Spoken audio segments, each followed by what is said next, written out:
Okay, my fellow big dog brothers and sisters,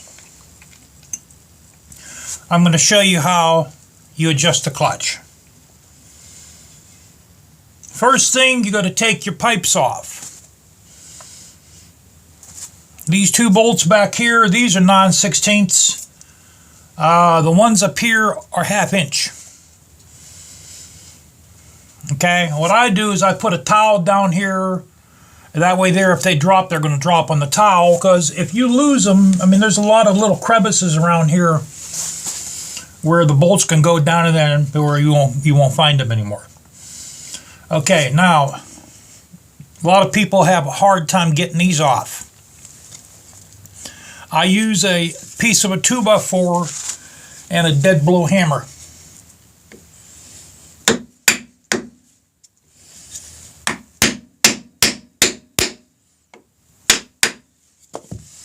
These access caps are $100. $100 for these. That's what they go for. The wood won't harm them. Now we got that off. Yours should have a gasket on it. Now, what I also do too is I put fluid film around here, or you can put like a little bit of oil on it so that it will come off easy in the future. Now we have to take all the slack, put all the slack rather into the clutch cable. So let's go around the front of the vehicle. I believe your lock nut is also 9/16.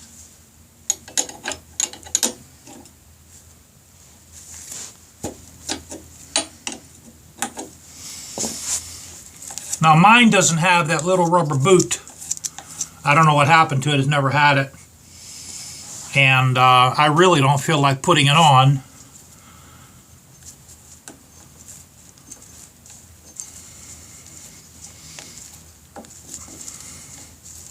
You know, because you have to take your clutch cable off in order to put that on. And I don't feel like. What I do is I wind this bad boy all the way down, man. All the way down. And we'll go check our lever up here.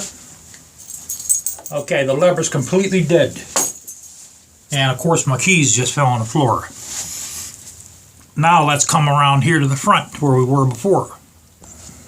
Now this is the manual. Okay, this is the big dog manual. Take the cover off. Slide clutch cable adjuster boot away from there. I don't have one. Turn clutch cable adjuster to provide maximum slack and cable. That's done. Remove clutch adjuster cover and gasket. Okay, that's our little hickey. We took that off already. Loosen the clutch push rod jam nut. All right, let's loosen that. Now this jam nut is 11/16, and you need a 7/32 Allen wrench. So while holding the push rod, we're going to loosen the jam nut.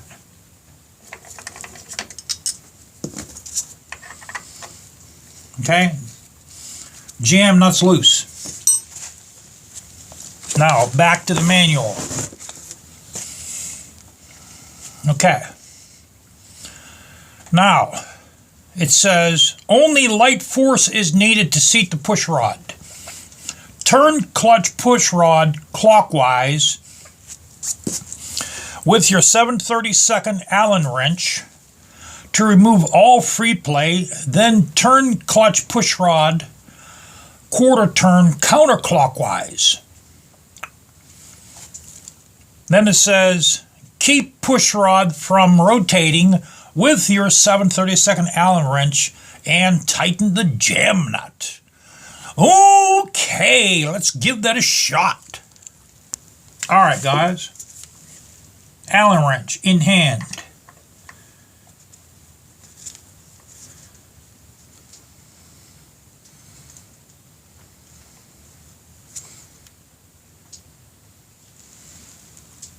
Okay. Tighten the jam nut. Oh, wait a minute, wait.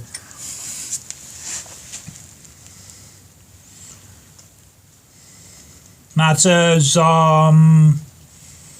okay, we seated the push rod.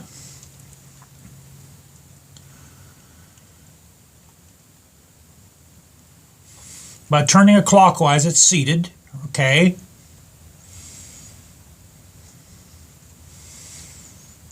Then, turn the clutch rod clockwise with the Allen wrench to remove all free play. Then turn clutch push rod quarter turn counterclockwise. Then while you hold it, you tighten that nut. All right, well, let's put our wrench on there first. Well, let's start over. Okay, that's loose. That's tight. Now they want you to go a quarter turn counterclockwise, right? So that's like that. Because the clock goes like that, so we're going to go counterclockwise. Okay. Let me hold it.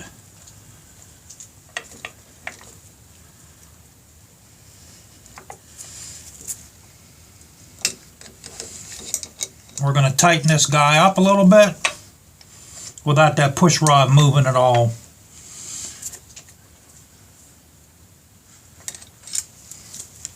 You know, I think it's better if I go like this. Use the open end.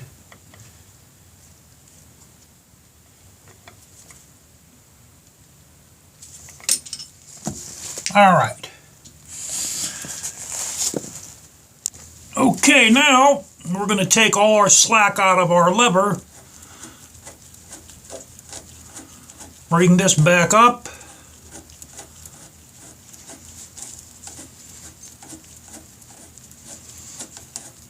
God, my hand's getting tasty. You would think with all the weightlifting I do, my hands wouldn't get tired fast. Okay, now we're going to go check our lever up there. Guys, I think she's good, man. And that's what I do. I just hand tighten this. I don't turn this with a wrench. I hand tighten it. I mean, now if you're the bionic man, you have to think twice. Okay, we'll tighten that lock nut up.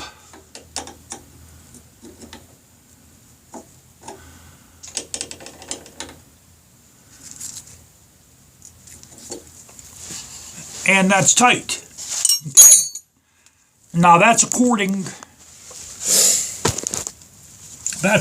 to the manual. I'm sorry, guys. I gotta use one of my rags, man. It's like 35 degrees in here. Oh man. Now my nose smells like WD-40. I want to show you guys something else. Oh, hold on. Let's put this back on. Now I already have oil on this, so remember these are $100, man. $100 for these goddamn things. There's nothing cheap on these motorcycles.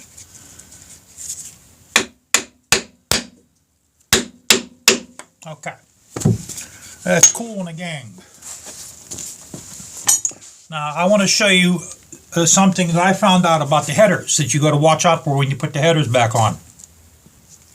Okay, now these are like little compression rings. They go inside. There's like a groove that they go inside.